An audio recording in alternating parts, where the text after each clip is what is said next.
Guys, তোমরা যে স্ক্রিনের মধ্যে যে মেয়েটিকে দেখতে পাচ্ছ এর নাম হচ্ছে সম্পা, আর এর বাড়ি হচ্ছে পশ্চিম মেদিনীপুর জেলার সাগপাড়াতে। বলতে গেলে মেয়েটির সঙ্গে আমার অনেক আগে অনলাইনে পরিচয় হয়, কিন্তু আমরা বেশি কথা বলতাম না। সেদিন আগে মেয়েটি মেসেজ করে আমাকে বলে যে তোমাকে একটা কথা আমি অনেকদিন ধরে বলবো বলবো ভাবি, কিন্তু বলতে পারি না। তখন আমি মেয়েটিকে বললাম, আচ্ছা কি কথা বলো, আমি তোমার কথাটা শুনছি।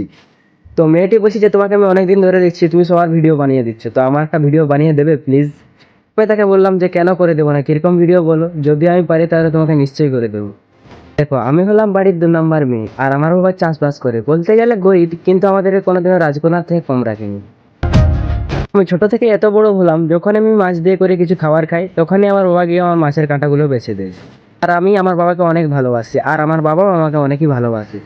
তো আমার বাবা আমাকে কোনোদিনও বলেনি যে একটা সংসার চালানো কতটা কষ্টের, কিন্তু আমার বাবার মুখ দেখলে আমি বুঝতে পারি যে আমাদের জন্য তিনি কতই না কষ্ট করেন। দেখো বাবা, তোমার বাড়িতে হয়তো সব দিন আমি থাকতে পারবো না, কিন্তু তোমার এই কষ্টগুলো আমি কোনোদিনও ভুলতে পারবো না।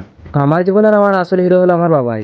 আর এই ভিডিওটা কে কোন জায়গা থেকে দেখছো আর কিরকম হয়েছে একটু সবাই বলো। যারা আমার ভিডিওটা এ পর্যন্ত দেখে নিয়েছে তাদেরকে বলে যে ফলো করে নিশ্চয়ই আমার পাশে থেকো।